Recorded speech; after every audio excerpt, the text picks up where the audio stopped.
Oke, oke. Baik, kita lanjutkan di sesi 2 ya. Kita lanjutkan di sesi 2 pembahasannya. Ini materi penting sekali. Kalau materi ini tidak dibahas atau tidak disampaikan, nanti bingung di pembacaan skematik gitu. Ya. Baik, sesi 2 ini saya akan membahas mengenai pengantar skema. Skematik itu atau skema itu karyanya insinyur skema atau perancang atau istilahnya arsitek ya, dan mempunyai sifat yang independen, artinya tidak terikat ya. Independen itu bebas, tidak terikat. Iya, iya. Nah, perusahaan-perusahaan skematik ya, diantaranya ada merek Quanta, ada merek Compal, ada Quanta, ada Compal, ada Wistron, ada Inventec, Levo, Asus, Apple, sampai Sony. Nah, yang tidak independen atau yang diklaim tidak boleh dikembangkan oleh vendor yang lain itu hanya Asus dan Apple. Gitu. Ya. Untuk Asus dan Apple itu tidak boleh dikembangkan oleh brand yang lain. Artinya apa? Asus itu memiliki arsitek sendiri dan Apple juga memiliki arsitek sendiri gitu Pak. Punya skema sendiri. Nah kalau Quanta dan lain-lainnya dia independen bebas. Jadi Quanta bisa menerima orderan dari Acer, bisa menerima orderan dari Toshiba, dari HP, dari MSI, boleh. Dia bersifat bebas. Ibaratnya Bapak kalau mau bikin rumah, mau pesan ke arsitek siapa aja boleh, gitu kan? Iya, iya. Ya, pesan gambarnya, gambar rumahnya ke siapa saja boleh, begitu. Iya. Itu independen. Dan saling mengklaim hak paten, ya semuanya mempunyai hak paten dalam istilah jalur dan signal. Jadi kalau istilah ini sudah dipakai oleh Quanta, misalkan PA ya kayak yang ini nih, ini kan Quanta nih. Istilahnya kalau yang sudah dipatenkan oleh Quanta ya tidak bisa istilahnya dipakai oleh yang lain gitu.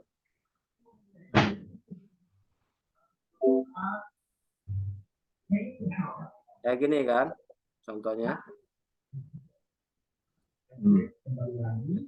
Nih. Ya, di jalur setelah jack power ini namanya PA kalau untuk Quanta. Ya. PA. Kalau pakai apa skema yang merek yang lain ya, itu misalnya ada AD ya, artinya AD itu adalah adaptor gitu. Kalau ini PA, pol adaptor begitu Pak. Port adaptor yang Itu mempunyai patennya masing-masing. Nah, iya. setelah gambar skemanya dibuat oleh insinyur skema, itu diserahkanlah kepada yang pesan. Misalkan Acer pesan kepada Quanta, gambarnya sudah didapat.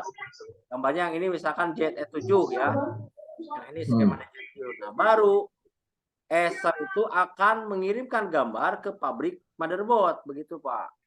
Nah, sampai saat ini yang saya ketahui pabrik motherboard itu ada 4 ya. Contohnya ini ada Dynamic, Acer, CS untuk di laptop. Kalau di motherboard PC kan ada Gigabit, ada Biostar, ada Amtron. Iya, betul Pak. Betul nggak? Betul Pak, betul. Ini pabrik motherboard laptop ya. Ada Sony yang paling banyak tuh Hanster paling banyak. Dynamic ada ya. Sony jarang. ECS sampai sekarang masih ada Pak ya? Ada, ECS ada. Bahkan di pabrik dia memproduksi motherboard buat PC juga ada. ECS. Iya, dia kasih garansi 5 tahun itu Pak. Berarti untuk bagus. PC. Nah, jadi pabrik motherboard akan membuatkan motherboard sesuai dengan gambarnya gitu loh. Dan sesuai dengan spesifikasi komponennya. Misalkan kalau dari skemanya ini harus dipasang elko ya dia pasang elko. Kalau pesanan dari insinyur skema gambarnya harus menggunakan tantalum ya pasang tantalum gitu Pak. Nah, yang boleh Elko diganti oleh Tantalum itu hanya oleh kita sebagai teknisi gitu, dengan parameter-parameter yang sudah ditentukan gitu, Pak. Iya, iya. Ya. Misalkan Elko rusak, diganti dengan Tantalum boleh karena sama-sama polar begitu, bisa menyimpan listrik. Gitu. Nah, sedangkan Acer, Asus, Compaq dan lain-lain ini adalah pabrik perakit laptop begitu, Pak. Acer, Asus, Compaq, Dell, Lenovo, Iya, Toshiba. betul. Ini pabrik perakit laptop. Ketika motherboardnya sudah jadi, maka dia akan memikirkan bagaimana casingnya seperti apa, itu menyesuaikan motherboardnya, gitu Pak.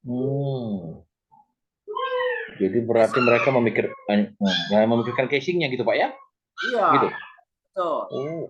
Jadi, kalau Oke, casing oke. itu memang karyanya Acer gitu loh, Hmm. ya. Dell, Lenovo itu memikirkan dia membuat casingnya, ya pabrik perakit laptop. Oke, laptop ya.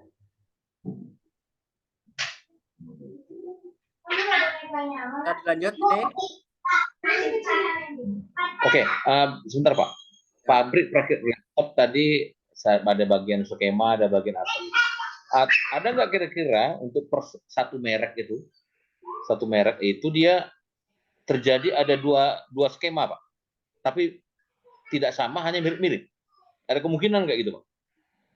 Kalau satu merek buat skema enggak, tapi yang ada itu satu merek motherboard, ada skematiknya, ada board view-nya. Itu mungkin ada gitu loh. Dan ada kayak gitu. Biasanya yang seperti itu adalah contoh misalkan ada motherboard yang tidak semua komponen ada kodenya gitu, Pak. Tidak semua komponennya ada kodenya. Nah, itu biasanya board view-nya ada. Jadi skematiknya ada, board view-nya ada. Begitu ya. Dan yang paling penting buat para teknisi itu kalau motherboard itu dibuat tanpa skema gitu, Pak. Jadi di server yang berbayar juga nggak ada skemanya. Artinya dia memang tidak membuat motherboard tanpa skema gitu, Pak. Ada beberapa laptop yang seperti itu, skemanya nggak ada, board view-nya nggak ada. Ya, sehingga Jadi kita hanya bisa mengukur atau menganalisis dengan bantuan datasheet namanya. Ya, mulai sebuah rangkaian. Jadi yang kita cari adalah datasheet IC-nya. Setiap IC ini lihat marking kode IC, nanti kita cari datasheet-nya. Kalau datasheet pasti ada. Karena memang sudah standar internasional, setiap IC dibuat itu harus ada datasheet-nya begitu. Oke, gitu. Ya.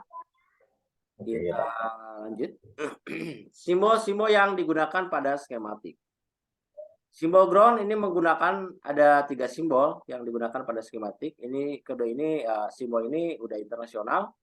Ada yang menggunakan simbol yang seperti ini, yang ke-1, ada yang kedua, ada yang ketiga seperti ini ya.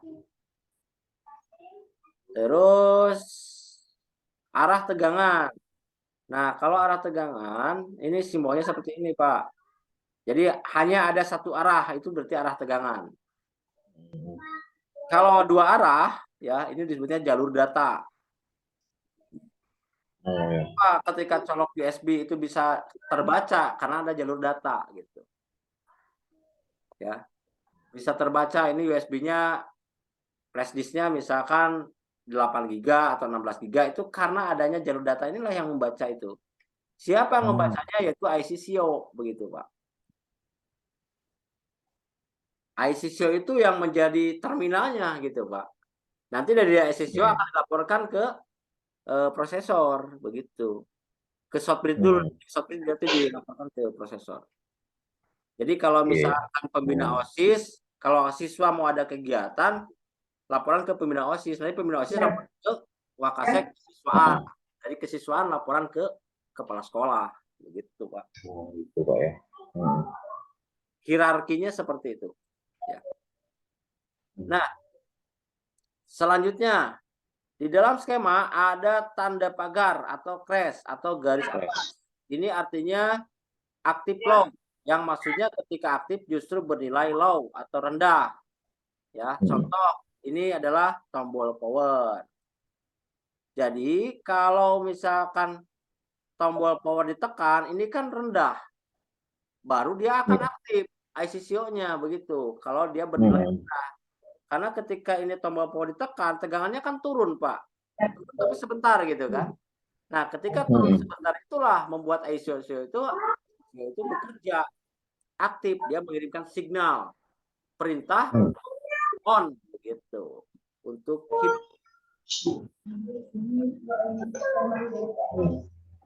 Selanjutnya ada tanda bintang. Nah, tanda bintang tandanya komponen tidak terpasang. Ini enggak ada contohnya. Ini contohnya nih. Saya kasih contoh yang tanda bintang atau komponen tidak terpasang.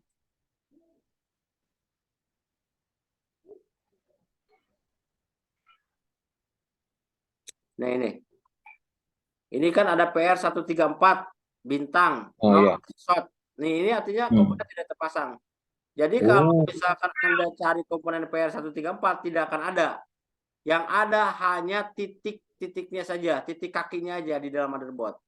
Ini bulat, di sini bulat gitu. Tapi komponennya nggak ada, Pak. Tapi aslinya di dalamnya itu tersambung begitu. Ini di dalamnya tersambung, terhubung di dalamnya. Tapi nggak kelihatan. Sebetulnya tersambung.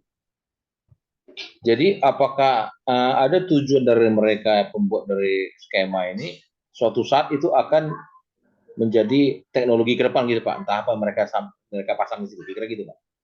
Ada kemungkinan seperti itu nggak maksudnya? Kenapa sampai kosong? Maksudnya seperti ini Pak.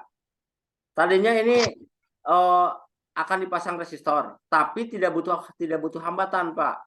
Gitu. Karena tidak butuh hambatan ya udahlah nggak usah pasang resistor gitu Pak. Tidak usah dipasang resistornya. Toh di sini tidak harus dihambat begitu. Atau misalkan ketika kita membangun rumah, tadinya mau dibikin pintu dapur. Toh dapur itu tidak perlu privasi, makanya udah nggak usah dipasang pintunya gitu, pasang kusen doang begitu. Gitu. Oke. Artinya tidak dipasang pun tidak masalah. Gitu. Jadi semua dari skema lah kita tahu bahwa partnya memang tidak dipasang gitu Pak ya? Ya, dari skema. Saya kepikiran selama ini saya kira karena sudah dibawa mungkin kemana-mana gitu, akhirnya dicopot-copot. Ada yang copot gitu kan? Ya, lihat dulu skemanya. Jangan dulu suudon, nanti suudon lagi sama, oh ini bekas nyapis. Pasang gitu. Kan ada. Nah, ada juga yang memang untuk pengembangan gitu Pak. Jadi misalkan ada salah satu motherboard yang ada buat chip tapi tidak dipasang, nah itu untuk pengembangan. Ntar saya cari contohnya dulu Pak. Nah kayak gini, ini kan yang single chip Pak, ini single chip.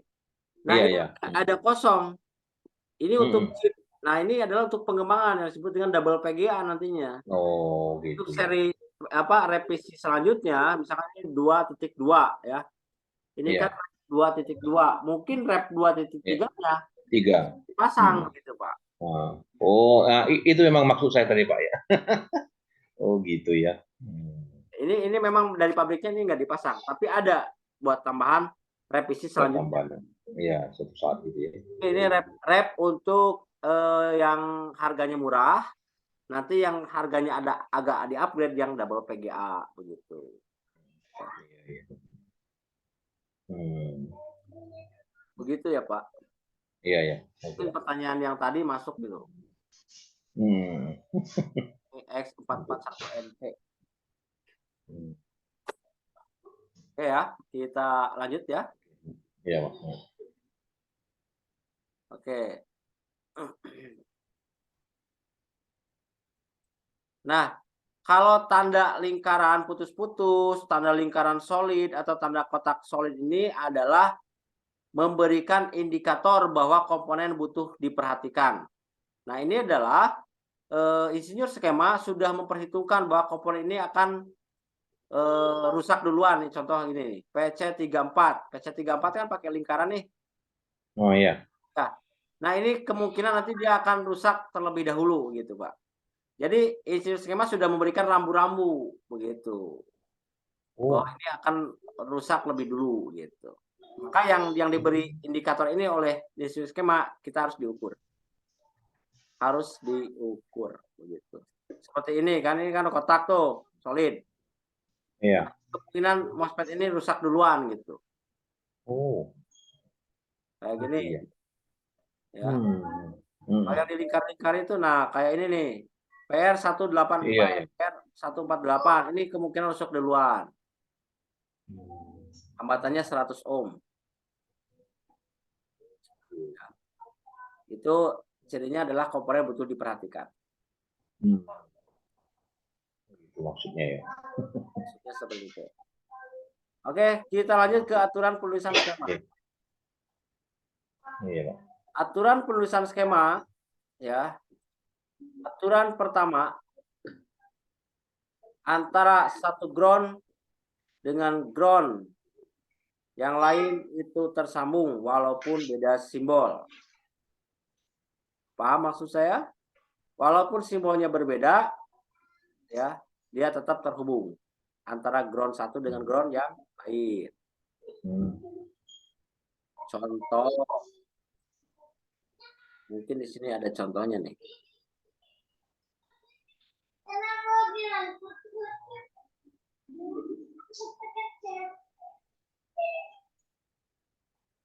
Ada nggak contohnya ya? Ini simbol groundnya sama semua ini.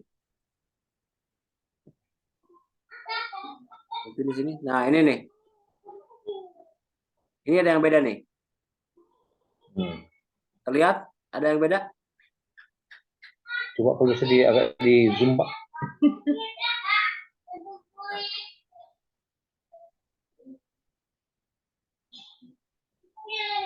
Kemudian.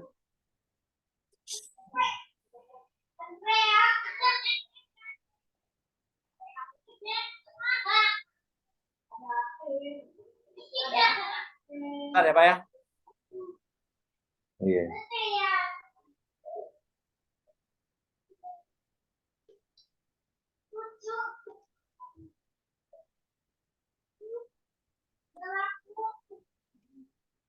Maklum workshop saya tuh di gunung Pak, jadi barusan ada kelelawar masuk. Saya kira kupu-kupu tuh ya. Makanya kalau yang kelas expert yang pernah ke saya tuh nggak nyangka nih workshopnya di gunung saya nih. Kayak di puncak. Iya, iya. Ini ada salah satu contoh groundnya beda. Ini kan beda. Simbol groundnya beda. Ya. Yang ini simbol groundnya seperti ini. Yang ini beda kan? Iya. Nah ini kan aturannya terhubung gitu Pak. Walaupun beda simbol. Jadi antara ground yang ini dengan yang itu terhubung. Kalau di buzzer itu bunyi. Gitu. Sama yang di sebelahnya juga itu Pak. Yang 3 lagi itu. Sama. Ini sini terhubung semua ini. Gitu. Biasanya Bapak kalau pengen yakin di motherboard itu kan ada lubang-lubang baut tuh. Iya betul. Coba di buzzer antara lubang baut yang satu dengan lubang baut yang lainnya, walaupun yang jauh sekalipun di buzzer. Bunyi ya? Bunyi. Oh iya, karena ground gitu ya Pak ya? Betul. Ya, karena ground. Betul. Ground ketemu groundnya. Betul. Nih.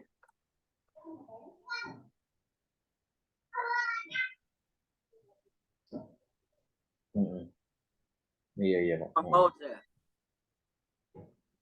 Tuh. Iya. Tuh. Gitu ya. Terhubung. Iya. Ground sama ground. Berarti suatu saat kita misalnya mau menganalisis di ground mana aja bisa gitu Pak ya? Bisa. Iya kan? Oke. Jadi probe hitamnya ke ground gitu. Ya. Iya. Ground, probe merahnya baru ke jalur yang akan diukur begitu. Ya. Iya.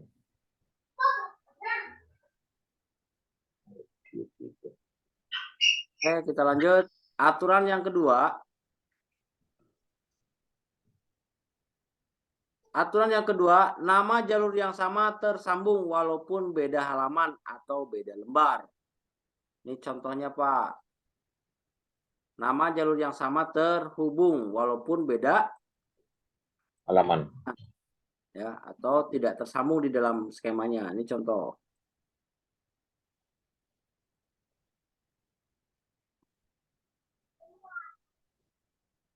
Berarti sama juga dengan flowchart, Pak ya? Ya, flowchart kan aturannya gitu. Kalau namanya sama kan terhubung. Iya, betul, Pak. Kalau pernah bikin skripsi itu flowchart atau flowmap Iya, iya. atau DFD Iya, iya. pakai Iya, betul, nama Pak. yang sama tersambung. Iya. Contoh ini pin. Pin ini dengan pin ini tersambung begitu, Pak. Oh, karena Paham? simbolnya putus sepertinya dia Ya. putus seperti itu ya? Ya, tapi kan namanya sama. Iya, Namanya sama tersambung atau terhubung. Termasuk dengan halaman yang berbeda. Contoh. Ini kan ada pin, ya. Ini pin. Di sini ada pin, ini terhubung pin ini. Dan ke halaman selanjutnya juga kalau ada pin terhubung kayak gini. Ini pin. Oh, ada tulisannya sama pin ya. Nah, ke pin ini kan terhubung. Dari Iya. halaman 29 ini kan ini halaman. Oh. Iya. Sama simbolnya berarti ya. Ya. Kalau di sebelahnya itu, Pak? Yang sebelahnya itu, yang sis AWPG itu? Yang ini? Nah, ini udah beda jalur lagi. Ini namanya jalur laporan kerja nih, namanya Power Good. Nih, Good. Oh, jadi itu kalau sudah sama-sama berarti terhubung deh ya? Ya, Tadi ini ya simbolnya? Power Good, nama jalurnya di sini SIS HWPG. Nah, ini diarahkan ke halaman 27. Kalau ada kotak ada angka, itu ini angka halaman dalam siku. Jadi kurung siku ini adalah menandakan tujuan. Tujuan terhubungnya kemana? Oh, ke halaman 27. Begitu. Berarti kalau di atas 2 halaman ya, halaman 6 dan halaman 35 gitu Pak yang di atas itu. Ya, ini ke halaman sebelumnya berarti terhubungnya SIS HWPG. Ini ke ICCO. Iya. Kalau untuk pencarinya gampang, tinggal ketik aja. Ya, ketik halamannya ya. Pin ini sesuai dengan huruf besar huruf kecilnya harus sama. Oh, gitu Pak. Iya. HWPG. Oke, ya. Enter. Di enter nanti langsung kebaca kan ke sini tuh, langsung kedop dia. Iya. Langsung di enter lagi, nanti langsung lari. Nah, ke sini larinya. Ya, cari lagi deh. Halaman Iya, 27 ini. Oke. Ini halaman 27. Sebagai laporan kerja. Ini kan halaman 27 itu ICCO nih. Iya. Ini dilaporkan ke ICCO. Makanya ICCO itu sebagai terminalnya tegangan. Ketika regulator-regulator sudah bekerja, maka dia akan mengirim laporannya ke sini gitu, Pak, ke ICCO. Kalau ada salah satu aja regulator tidak bekerja, maka ICCO akan memberhentikan kerjaannya. Karena ICCO tahu bahwa ada regulator yang belum siap begitu. Oh, gitu ya. Ya. Berarti disiplin juga ya. Di masing-masing komponen ada kedisiplinan juga. Contoh misalkan ICCO regulator 3 dan 5 pol belum bekerja, ya artinya belum mengeluarkan 3 dan 5 pol. ICCO tidak akan kerja, Pak, walaupun ditekan tombol pol dia nggak mau. Mau jungkir balik ditekan tengah tombol power, dia nggak akan kerja, mati aja laptopnya. Iya ya. Ya. Karena tahu dia bahwa regulator 3 dan 5 pol belum siap kerja gitu. Mana dia tahu ya, dari sinilah yang SIS HWPG-nya nggak ada 3 pol, itu kan 3 pol tuh. Iya. Oke ya, kita lanjut. Iya. Penggambaran kaki IC diprioritaskan membentuk pola yang sistematis, bukan sesuai urutan kaki secara fisik. Jadi walaupun digambar secara acak atau tidak urut, di komponen realnya di motherboard tetap berurutan. dari kaki sebelah kiri tanda titik pada komponen dihitung berlawanan arah jarum jam. Ini contohnya. Ini pakai yang ini aja. Nah, di sini kan tidak berurutan, Pak. Di skema itu tidak berurutan. Ya. Tapi membuat pola yang sistematis supaya penggambarannya gampang gitu. Contoh di sini kan kaki 3, ini kaki 17, kaki 8, kaki 16, Iya. 13. Ini kan acak. Artinya walaupun di skematik acak, tetapi pada komponen realnya itu berurutan dari kaki 1 begitu. Dihitung berlawanan arah jarum jam. Di komponen realnya itu berurutan.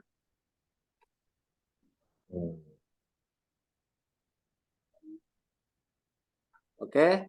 Setiap jalur atau nama jalur yang melewati komponen yang dipasang seri harus diganti nama jalurnya. Ini contohnya. Yang dipasang seri itu harus diganti nama jalur. Contoh. Setelah adaptor, ini PA, ya, betul? Iya. Ini kan PA. Dari PA lewat PL6 dia harus berubah nama jadi PA1 gitu. Tegangannya sama 19 volt. Cuma yang berubah adalah nama jalurnya. PA1 melewati PD7 karena dipasang seri, dia berubah nama menjadi PA2 begitu. Ini. Demikian seterusnya gitu, Pak ya? Gimana? Demikian seterusnya gitu nanti. Ada VA3 gitu ya, kalau ada lagi ya. Nah, tergantung nanti skemanya. Yang jelas aturannya kalau dia melewati komponen yang dirangkai seri, dia harus berubah nama jalurnya. Contohnya ini A1, A2, A3. Nah, kalau komponen ini yang disebut seri itu jika salah satu kaki komponen dipasang di jalur dan kaki satu lagi di jalur disebut seri. Tapi kalau salah satu kaki di jalur dan salah satu kakinya di ground itu disebut paralel. Ini contohnya. Paralel. Nah, ini kan paralel nih. Nah, satu kaki di jalur, satu kakinya di ground. Ini kan ground. Satu kaki ketemu jalur, satu kaki ketemu ground. Ini groundnya terhubung ke sini. Nah, ini paralel namanya, begitu. Kalau seri, yang ini satu kakinya di jalur, satu kaki di jalur. Ini seri. Iya, iya. Nama jalur dan nama kaki komponen yang tidak bertemu secara langsung tidak boleh menggunakan nama yang sama. Itu aturan yang kelima. Aturan yang keenam, antara revisi-revisi skema dengan model yang sama tidak sama persis isinya, tapi masih bisa sebagian digunakan acuan. Cari revisi yang paling terakhir atau terdekat. Maksud di sini adalah ketika Bapak misalkan butuhnya yang dibutuhkan adalah skematik ZE7 misalkan. Ternyata ZE7 nggak ada, yang ada adalah ZE6. Ya udah pakai aja ZE6 gitu. Karena sebagian besar skemanya sama. Masih bisa dipakai acuan. Nah, ini ada aturan yang ketujuh nih. Aturan ketujuh adalah penemuan di lapangan. Ya. Penemuan di lapangan sesama ground tersambung dengan simbol yang sama, namun dengan simbol yang berbeda kemungkinan tidak tersambung. Ini mematahkan aturan yang pertama. Betul nggak? Aturan yang pertama tadi adalah sesama ground itu tersambung, ya. Yang ini antara satu ground dengan ground yang lain tersambung walaupun beda simbol. Kalau ini mematahkan aturan pertama, sesama ground tersambung dengan simbol yang sama, namun dengan simbol yang berbeda kemungkinan tidak tersambung. Ini artinya seperti ini, Pak. Contoh misalkan ada tombol power yang terpisah dari motherboard, ya. Untuk menghubungkannya menggunakan kabel fleksibel kan. Tombol power itu. Nah, di dalam tombol power itu ada chill board ya, atau boardnya terpisah dengan mainboardnya. Nah, di chill board itu yang ada tombol powernya, dia ada ground juga, tapi dengan simbolnya yang berbeda dengan simbol ground yang ada di mainboard. Nah, itu kemungkinan tidak tersambung. Kenapa? Karena di chill board pun itu dipandang cukup untuk menetralkan listrik begitu. Sehingga tidak perlu disambungkan dengan ground utamanya. Begitu, Pak.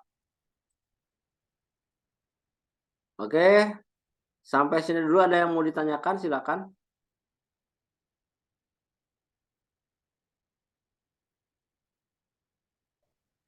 Waktunya 4 menit lagi, kalau mau ada yang ditanyakan silakan.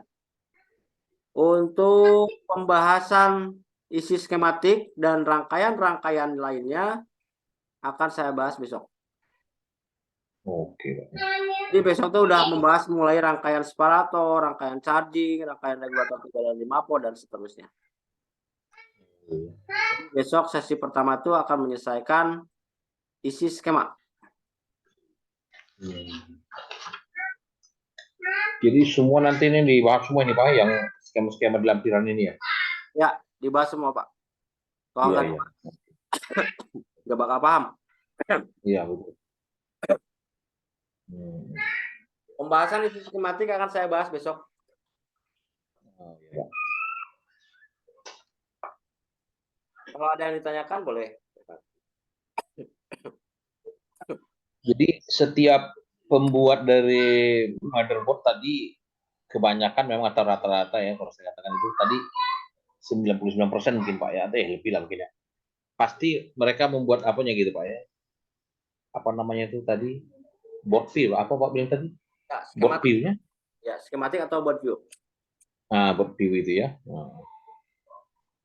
Jadi tadi seperti Bapak mengatakan ada motherboard diproduksi tapi ternyata semua skematiknya nggak ada gitu ya. Itu Ya. merek apa itu Pak? Kalau saya boleh saya tahu. Macam-macam Pak. Kadang dari Acer juga ada yang apa Asus nih, kayak Asus X441NC. Pernah saya. Skematiknya nggak ada, board view-nya nggak ada.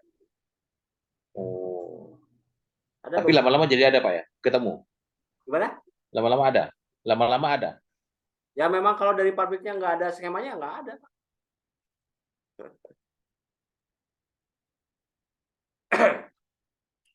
Kalau memang dia dibuat tidak membuat skema ya nggak ada, atau board view nggak ada.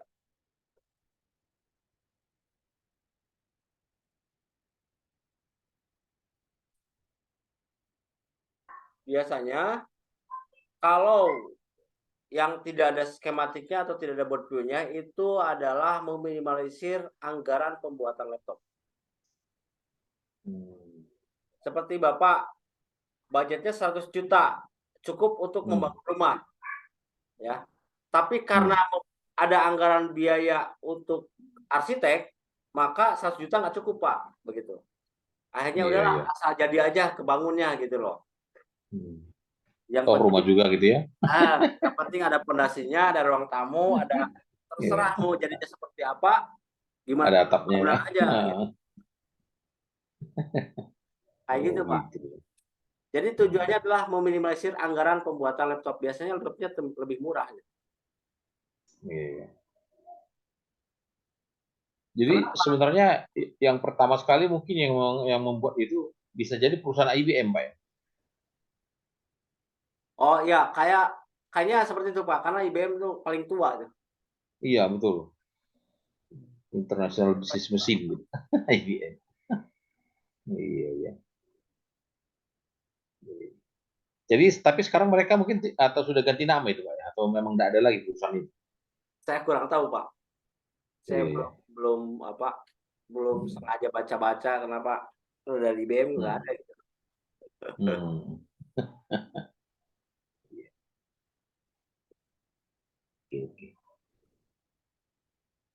Jadi sekarang udah mulai ke gambar Pak ya. Sekarang kalau saya perlihatkan gambar skematik yang saya gambar ini kan saya sengaja gambar nih. Nah ini sengaja saya gambar. Ya. Ini sumbernya dari Quanta nih. Saya di bawahnya sudah saya sebutkan sumber. Sumber gambar ini dari Quanta. Ini saya sebutkan ini. Kalau nggak saya sebutkan nanti saya kena pelanggaran. Karena nanti kan saya akan saya terbitkan ini di ini apa? Penerbit dan terdaftar di Perpustakaan Nasional. Makanya semua gambar yang saya comot atau yang saya cuplik atau yang saya kutip itu ada sumbernya ditulis. Waktunya 1 menit lagi ya, kita akan off.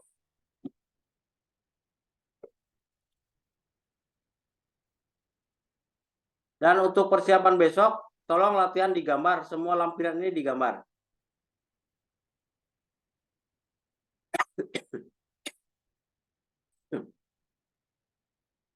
Yang ada di lampiran-lampiran modul, tolong digambar ulang. Biar paham skema.